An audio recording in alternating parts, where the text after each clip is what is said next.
Welcome to The Explainer. Today, we're going to break down the incredible story of the technological arms race that defined warfare for centuries, a relentless battle between the immovable wall and the, well, unstoppable force. Okay, so let's just dive right in. For thousands of years, this one single question is what drove military innovation. I mean, think about it. If your enemy is holed up behind a literal mountain of stone, how do you bring that mountain down? The answers, as we'll see, completely change the world. Right, so to really get this arms race, we have to start with the problem itself, the wall. For most of history, a strong fortification was the ultimate advantage. It basically made charging in a suicide mission and created this huge existential problem for any army trying to attack. And this fact dictated everything. You could have a bigger army, you could have better soldiers, a genius general. None of it mattered if you couldn't get past the wall.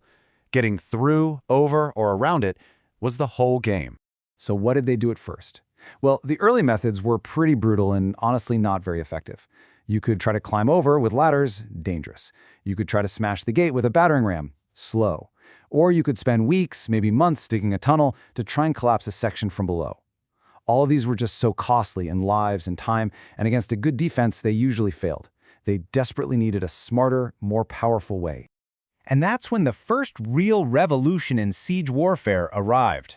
It didn't come from just more muscle or bigger logs. It came from a truly brilliant feat of engineering, harnessing the incredible energy you can store in twisted fibers.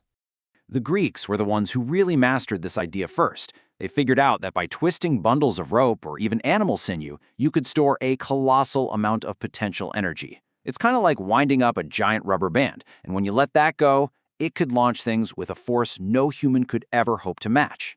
And the process itself was just ingenious. First, crews would use these winches to twist the bundles of sinew until they were under mind-boggling tension. Then, they'd crank back a throwing arm against all that tension, loading it up like a spring. And finally, with a quick release, bam! All that stored energy just explodes into motion. So the Greeks laid the foundation, but it was really the Romans who took this tech and industrialized it. They took these concepts and made torsion engines a standard, essential piece of kit for their legendary legions. And the Romans perfected two main designs.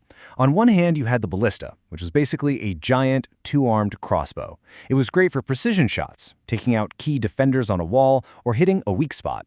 And then you had the onager. This thing was a beast, a brutal one-armed stone thrower built for one thing and one thing only, smashing walls into rubble. You gotta love the name, right? It tells you everything.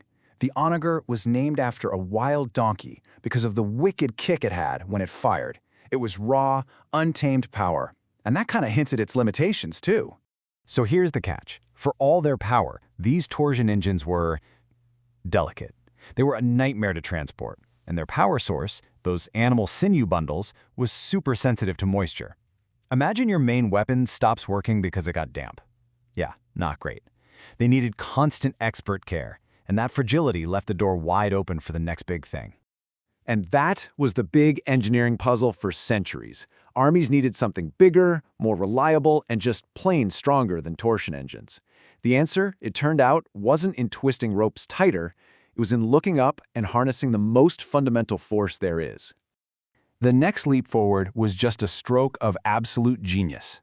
It was about using a simple, relentless force that never gets tired and never rots in the rain. Gravity itself. And that brings us to the king, the undisputed king of the medieval battlefield, the trebuchet. It works on this beautifully simple principle. You lift a massive counterweight way up in the air, and when you let it drop, it swings a long arm and launches a projectile with just devastating force. And when you look at the numbers, you really see how revolutionary this was. An onager might throw a 50-pound stone about 500 feet. A big trebuchet? It could launch something weighing over 300 pounds and throw it twice as far. This wasn't just a small improvement. It was a total game changer. It meant that a siege that might have taken months could now be over in weeks.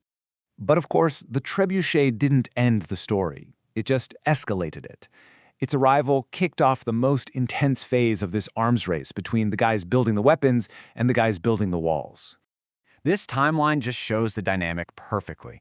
It's like for every new sword, someone forges a new shield. You build stronger stone walls, so the Romans invent torsion artillery to break them. In response, castles get thicker, sloped walls to deflect the stones. So engineers build the trebuchet to smash those new walls. And in response to that, defenders build these incredibly complex concentric castles. It's a constant back and forth. And you know, this arms race had huge effects way beyond the battlefield. It literally shaped the way cities and castles were designed. It shifted political power, because only the richest kings and lords could afford to build and use a trebuchet.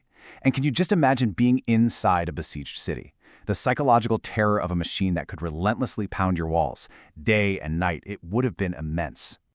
So the big takeaway here is that this cycle of attack and defense, of innovation and adaptation, it's timeless. The trebuchet was eventually made obsolete by gunpowder, but the race itself never stopped. It just moved to new arenas, like cybersecurity, economic warfare, or global defense. Which really leaves us with one final thought, doesn't it? In our modern world, what is the unbreachable wall? And what new siege engine is being built right now to tear it down?